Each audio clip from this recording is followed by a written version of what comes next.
Assalamualaikum warahmatullahi wabarakatuh. Perkenalkan, nama saya Lola Vitaloka dengan NPM A1A021044 dengan dosen pengampu Pak Wisman MPD mata kuliah keterampilan dasar menulis. Saya dari kelompok 2 akan menjelaskan tentang jenis-jenis tulisan. Adapun yang pertama yang saya jelaskan yaitu tulisan fiksi. Fiksi dapat didefinisikan dengan sebuah prosa naratif yang bersifat karangan dan imajinasi non-ilmiah yang dibuat oleh penulis dan tidak berdasarkan kenyataan. Dengan kata lain, fiksi tidak terjadi di dunia nyata dan hanya berdasarkan imajinasi atau pikiran seseorang. Meskipun fiksi berasal dari imajinasi pengarangnya, karya sastra ini tetap masuk akal, serta banyak mengandung kebenaran yang dibumbui dengan drama hubungan antar manusia. Kebenaran dalam fiksi adalah keyakinan bahwa sesuai dengan pandangan penulis terhadap masalah hidup dan kehidupan. Lalu jenis-jenis fiksi. Yang pertama ada cerpen. Cerpen adalah suatu karya sastra berbentuk tulisan yang isinya jauh lebih sedikit dari novel. Namun, cerpen tetap memiliki daya tarik tersendiri sehingga kamu tetap akan mendalami setiap tokoh yang dimunculkan oleh penulis. Yang kedua ada roman. Roman adalah sebuah karangan fiksi yang menceritakan tokoh-tokoh di dalam alur ceritanya yang mengandung banyak hikmah dan pelajaran. Yang terakhir ada novel. Novel adalah merupakan sebuah karangan fiksi yang mengisahkan tokoh-tokoh di dalam ceritanya mulai awal hingga akhir yang memiliki ending baik itu klimaks atau anti klimaks. Adapun ciri-ciri fiksi. Yang pertama, fiksi itu bersifat rekaan atau imajinasi dari pengarangnya. Yang kedua, dalam fiksi terdapat kebenaran yang relatif atau tidak mutlak. Yang ketiga, umumnya fiksi menggunakan bahasa yang bersifat konotatif atau bukan sebenarnya. Yang keempat, karya fiksi tidak memiliki sistematika yang baku. Yang kelima, umumnya karya sastra fiksi menyasar emosi atau perasaan pembaca bukan logika.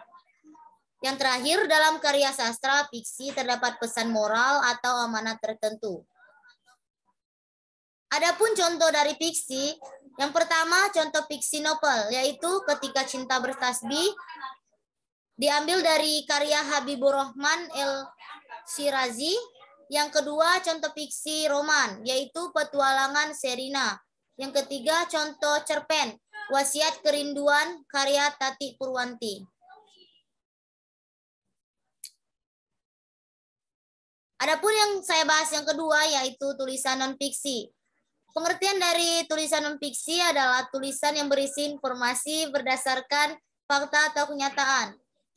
Tulisan non-fiksi ini biasanya berasal dari pemikiran dan pengamatan seseorang yang didukung oleh sesuatu yang nyata, kemudian disusun secara rapi dan sistematis. Contohnya, teks yang dibuat berdasarkan pengamatan objektif, hasil analisa atau hasil penelitian. Adapun pembagian tulisan non-fiksi, yang pertama adalah teks non-fiksi murni. Pada teks non-fiksi murni, pengembangan tulisan berdasarkan data-data yang asli dan otentik, berdasarkan penelitian dan memiliki bukti pendukung yang jelas. Adapun contoh dari teks non-fiksi murni adalah makalah, karya ilmiah, skripsi, tesis, biografi, dan jurnal. Yang kedua, teks non-fiksi kreatif. Pada teks non-fiksi kreatif, tulisan berdasarkan sumber yang otentik, namun kemudian dikembangkan berdasarkan imajinasi penulis. Salah satu karya teks non-fiksi kreatif yang terkenal adalah novel Da Vinci Code karya Brown yang memadukan fakta dan sejarah dengan kisah imajinatif yang menarik di dalamnya.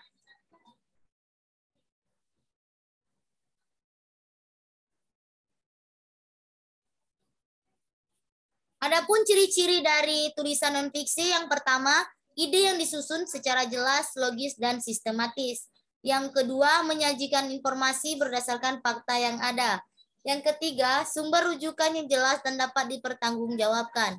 4, merupakan penemuan baru atau bersifat menyempurnakan penemuan terdahulu. Yang kelima, memiliki tujuan penelitian yang jelas. Yang terakhir, dilengkapi dengan analisis dan interpretasi intelektual penulis.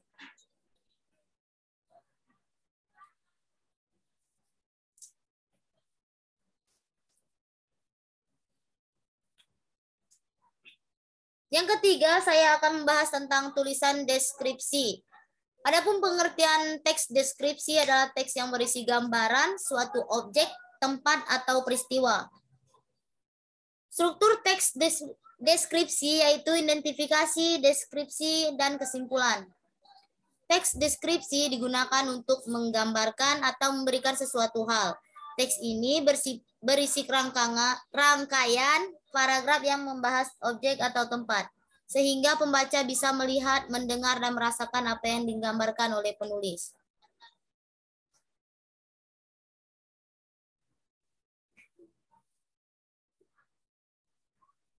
Adapun ciri-ciri teks deskriptif, yang pertama menggambarkan atau menjelaskan sesuatu.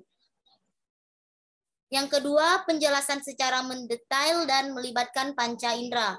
Yang ketiga, berusaha membuat pembaca dan pendengar merasakan adegan dan peristiwa di dalam teks.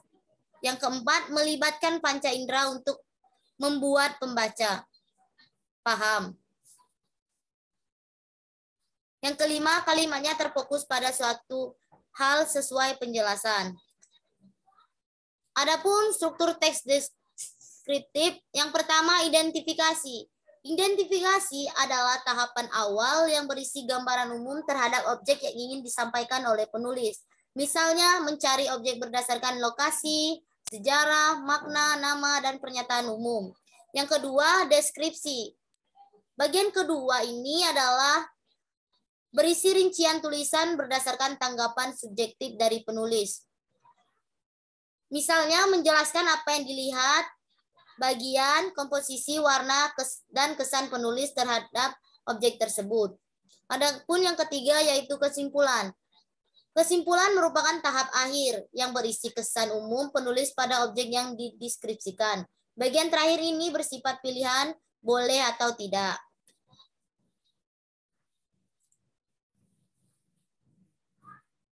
Yang keempat, saya akan menjelaskan tentang tulisan eksposisi. Eksposisi, kita ketahui merupakan teks non-fiksi yang memuat dan menjelaskan suatu informasi atau pengetahuan berdasarkan fakta sebenarnya. Sebuah informasi atau pengetahuan dalam teks eksposisi disampaikan secara singkat, jelas, padat, dan akurat. Informasi atau pengetahuan tersebut harus diliputi apa, siapa, kapan, di mana, mengapa, dan bagaimana, berdasarkan fakta yang sebenarnya. Teks eksposisi berisi informasi atau fakta yang dapat dipertanggungjawabkan.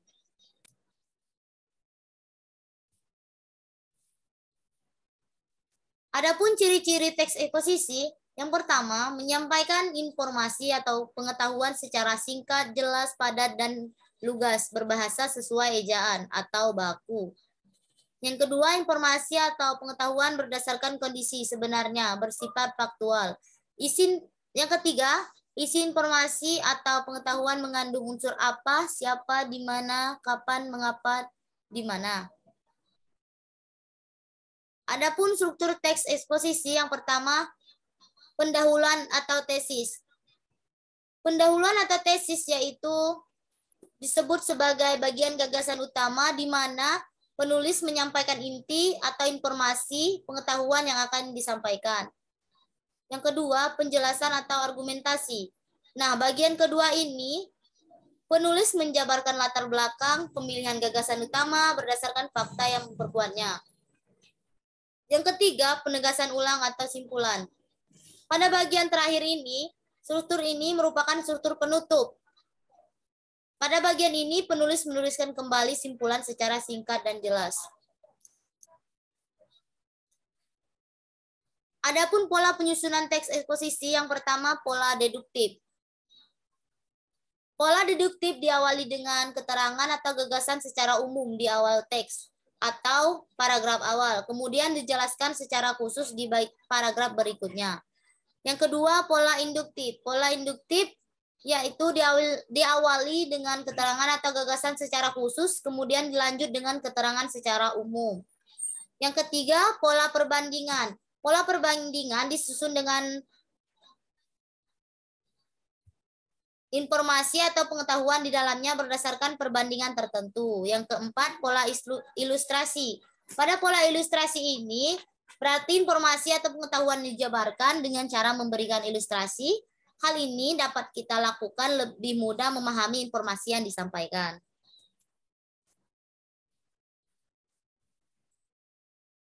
Yang kelima, tulisan persuasif. Di sini tulisan persuasif adalah tulisan yang menyajikan bacaan yang bersifat membujuk, menyuruh, ataupun mengajak pembaca untuk melakukan sesuatu perbuatan tertentu seperti yang diinginkan oleh penulis. Dengan kata lain, teks persuasif berusaha menyampaikan maksud tertentu kepada pembaca agar dapat melaksanakan ataupun menerima apa yang menjadi gagasan penulis atau suatu pendapat atau pandangan tertentu. Oleh karena itu, teks persuasif mempunyai kemampuan untuk mengimbang sesuatu yang dianggap penting oleh penulis.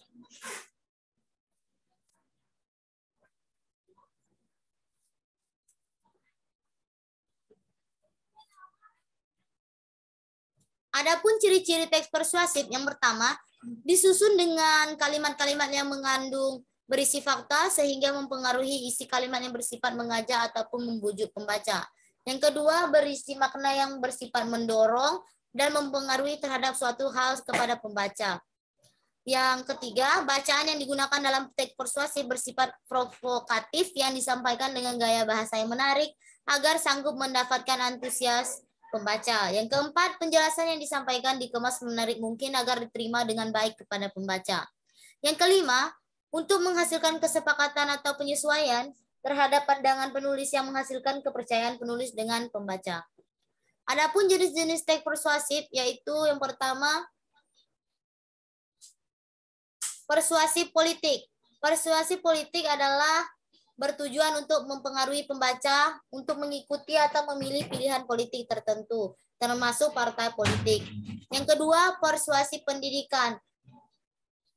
Persuasif pendidikan digunakan oleh orang-orang yang berkecimpung di dalam dunia pendidikan untuk mencapai tujuan-tujuan pendidikan. Yang ketiga, persuasif advertensi, yaitu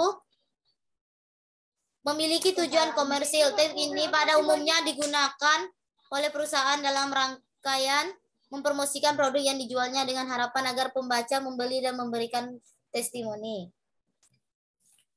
Yang keempat, persuasif propaganda, yaitu digunakan untuk menyampaikan informasi yang bertujuan agar mempengaruhi pembaca untuk percaya melakukan apa yang dipaparkan oleh penulis secara tersurat ataupun tersirat di dalam teks. Adapun struktur teks persuasif, yang pertama, pengenalan isu. Pada bagian pengenalan isu yaitu bagian pengantar atau penyampaian atas isu dan permasalahan yang diangkat dan menjadi dasar tulisan yang akan dikembangkan pada paragraf-paragraf selanjutnya. Yang kedua, rangkaian argumen. Pada rangkaian ini, sejumlah pendapat dan fakta yang bertujuan untuk memperkuat berbagai argumen atas isu yang diangkat dan yang dipaparkan pada bagian sebelumnya. Yang ketiga, pernyataan ajakan, yaitu terdapat dorongan yang disampaikan secara tersirat ataupun tersurat kepada pembaca atau pendengar untuk melakukan sesuatu. Yang terakhir, penegasan kembali, yaitu bagian yang menyatakan kembali hal-hal yang sebelumnya sudah disampaikan dengan bentuk yang berbeda.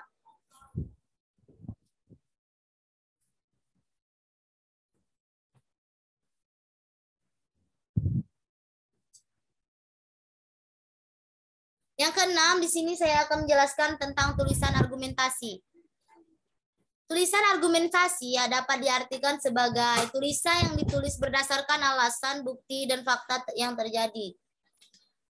Teks argumentasi adalah teks yang bertujuan untuk mempengaruhi pembaca agar seia dan sekata lewat data dan fakta yang disebutkan.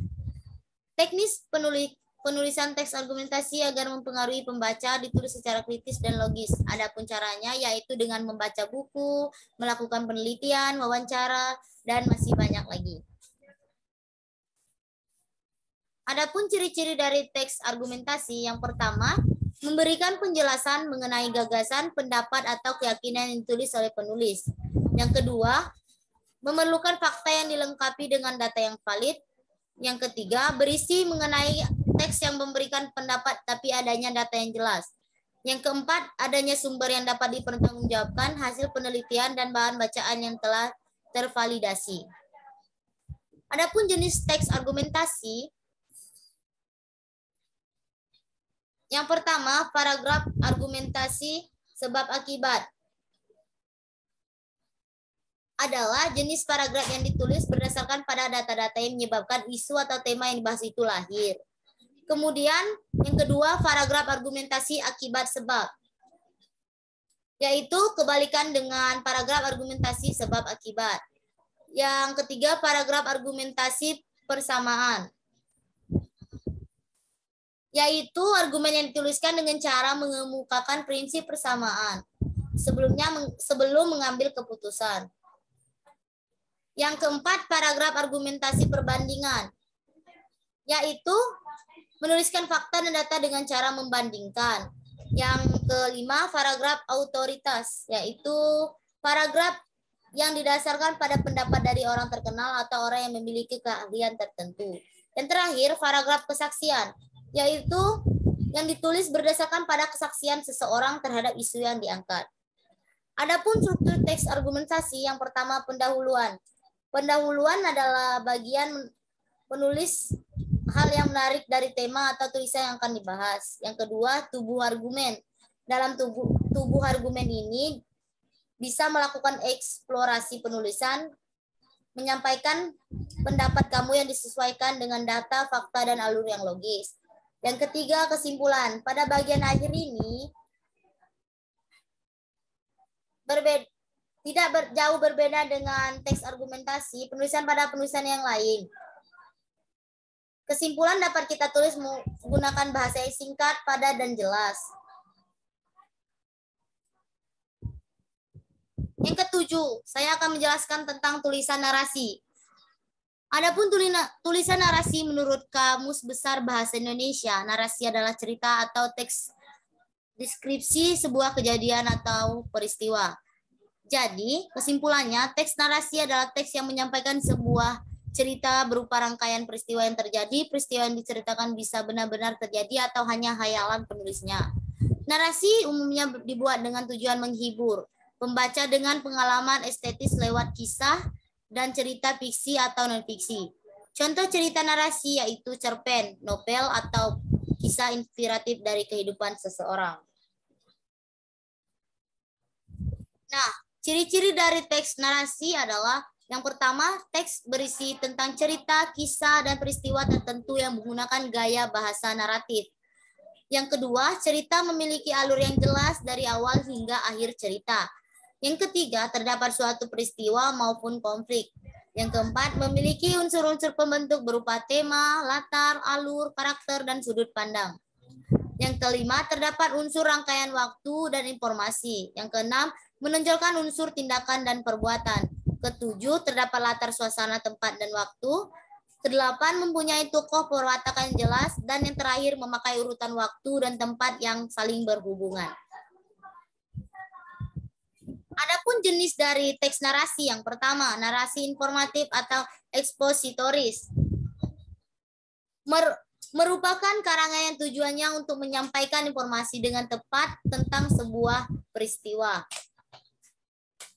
Yang kedua, narasi artistik, yaitu karangan yang menceritakan kisah dengan tujuan memberikan pengalaman estetis kepada pembaca. Yang terakhir, narasi sugestif, yaitu narasi sebuah kisah yang dibuat dengan tujuan terselubung kepada pembaca atau pendengarnya.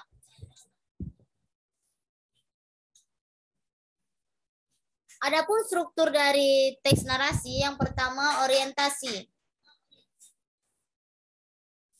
Orientasi adalah bagian awal yang ditulis oleh penulis, yang terdapat menerangkan waktu, tempat, tokoh, serta sifat dari tokoh yang diceritakan. Yang kedua, komplikasi. Komplikasi mulai bercerita tentang kejadian Penting, pemicu konflik antar tokoh yang bisa menyebabkan peristiwa lain terjadi, hingga akhirnya mencapai puncak cerita. Yang ketiga, resolusi. Resolusi merupakan bagian dari saat konflik terjadi sampai menurun.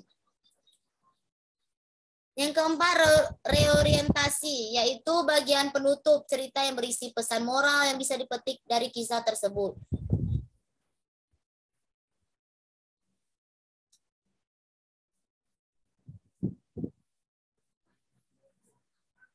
Selanjutnya, berita. Teks berita adalah laporan berisi informasi aktual, terkini, dan berdasarkan fakta. Dalam teks berita juga berisi informasi yang penting, layak, atau ingin diketahui oleh masyarakat umum. Adapun pengertian teks berita menurut Kamus Besar Bahasa Indonesia, berita mempunyai arti cerita atau keterangan mengenai kejadian atau peristiwa yang hangat. Jadi bisa disimpulkan berita merupakan teks berisi informasi yang baru atau sedang terjadi.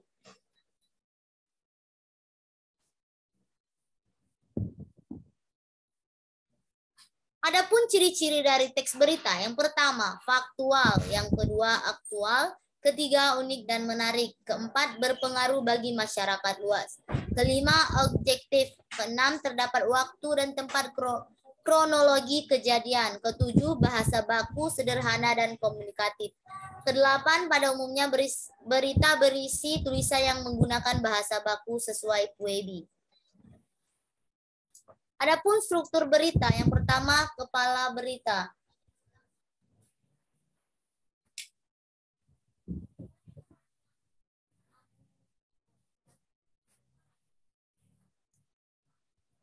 Yang kedua badan berita, yang ketiga bagian ekor. Adapun jenis-jenis berita, yang pertama straight news, berita langsung, yang kedua depth news, berita mendalam, yang ketiga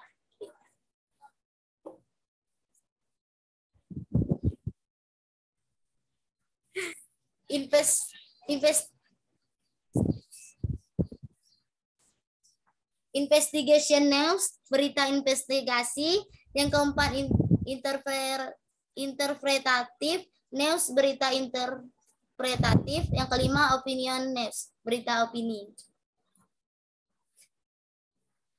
Selanjutnya saya akan membahas tentang artikel atau opini. Adapun pengertian artikel merupakan jenis tulisan yang berisi pendapat, gagasan, pikiran, atau kritik terhadap persoalan yang berkembang di masyarakat.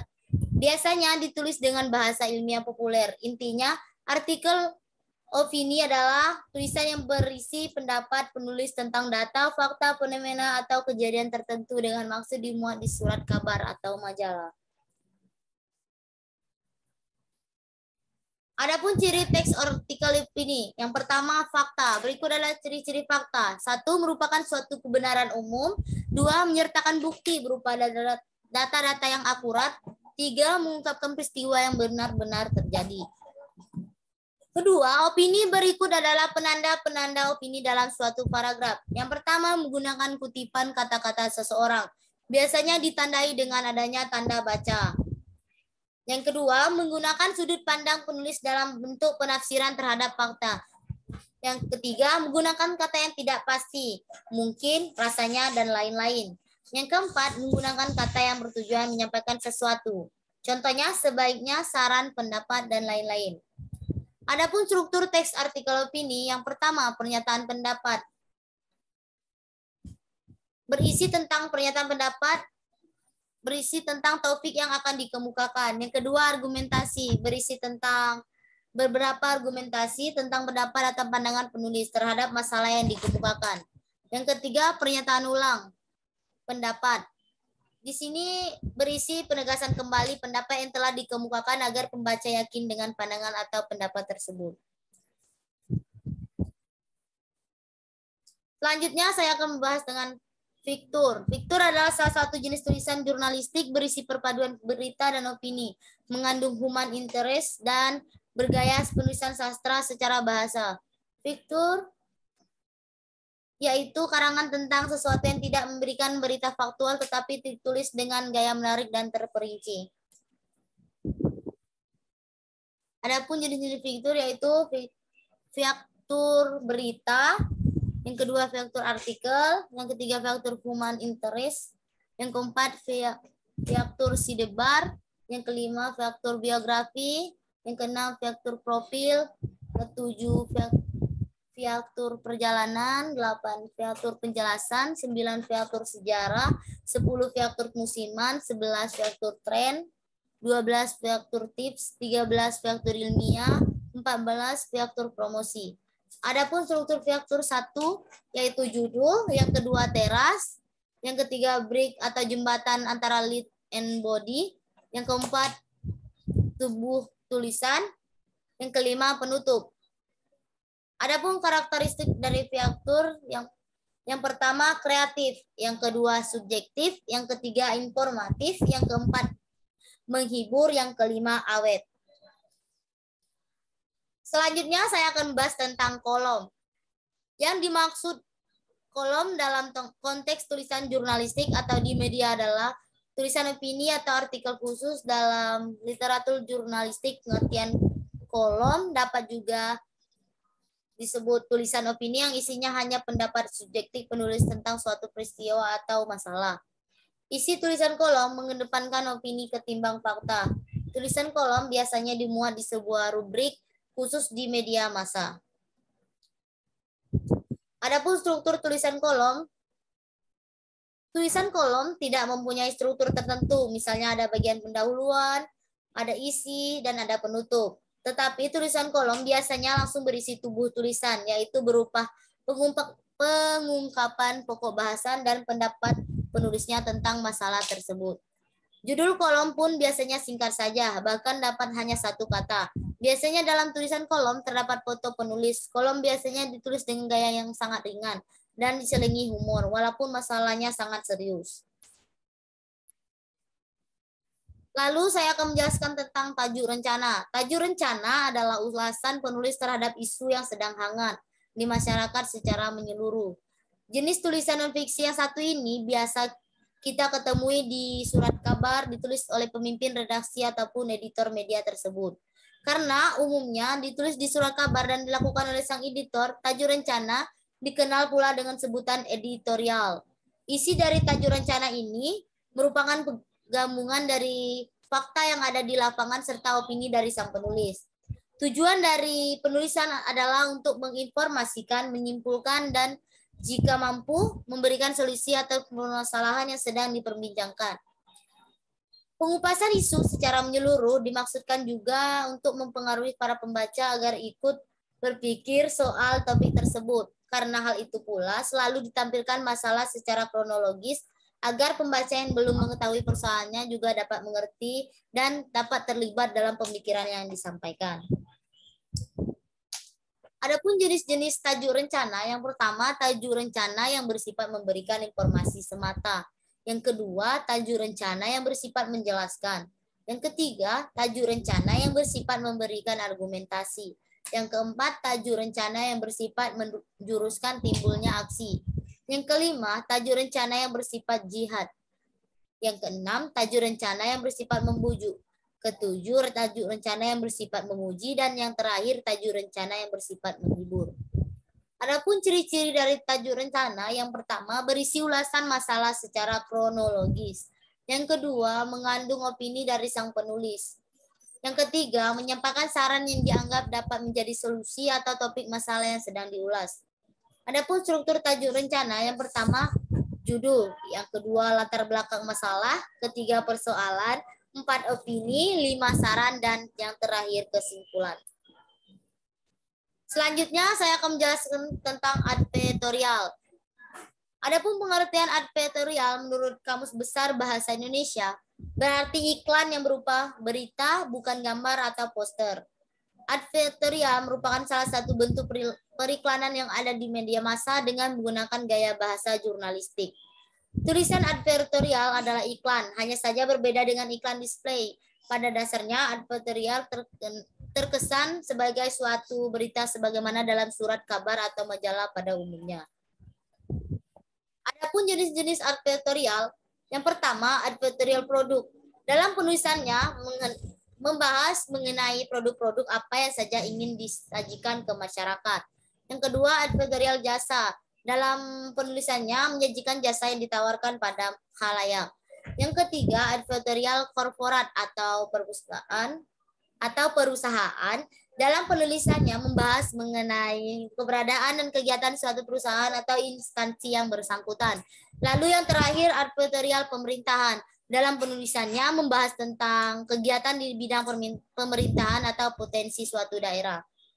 Adapun sifat dari advertorial, yang pertama informatif, yang kedua eksplanatif, yang ketiga interpretif, yang keempat persuasif, yang kelima influentif, yang keenam memuji, yang ketujuh argumentatif, yang kedelapan eksploratif. Lalu selanjutnya saya akan membahas tentang esai. Esai adalah tulisan yang menggambarkan opini penulis tentang subjek tertentu yang dicoba untuk dinilai. Menurut Dalman 2019, esai merupakan karangan atau bentuk tulisan lebih dari satu paragraf. Esai menyampaikan kejadian yang terjadi di masyarakat atau lingkungan berupa fakta atau pengalaman.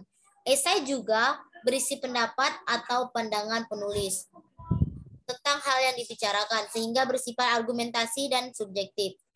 Wijayanti, DKK 2012. Esai merupakan salah satu karya tulis ilmiah yang yaitu hasil rangkaian fakta berupa hasil pemikiran, gagasan peristiwa, gejala, dan pendapat. Esai disusun secara sistematis, setiap langkah direncanakan secara terkendali, konseptual, dan prosedural.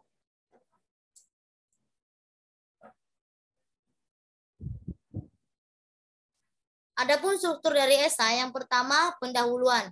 Pada bagian pendahuluan berisi pernyataan umum tentang topik yang akan dibahas dan latar belakang. Pendahuluan terdiri atas beberapa kalimat atau pernyataan umum dan kalimat tesis atau ide pokok esai. Adapun tesis dan topik bukanlah judul. Jika topik dan tesis dirumuskan di awal proses penulisan, sebaiknya perumusan judul dilakukan setelah seluruh karangan selesai. Setelah topik dirumuskan, penulis dapat dengan mudah menyusun kerangka tulisan dengan kalimat tesis. Yang kedua, paragraf isi. Pada paragraf isi ini berisi uraian pernyataan yang disampaikan pada paragraf pendahuluan. Paragraf isi ini juga berisi membahas topik atau subtopik yang sudah dinyatakan dalam tesis. Yang terakhir, paragraf penutup. Pada paragraf ini berisi simpulan atau ringkasan dari hal-hal penting yang telah dikemukakan. Unsur bagian penutup esai yaitu kesimpulan, saran, dan daftar pustaka atau referensi. Mungkin itu saja yang dapat saya sampaikan. Apabila terdapat kesalahan, saya mohon maaf. Saya akhiri. Wassalamualaikum warahmatullahi wabarakatuh. Terima kasih.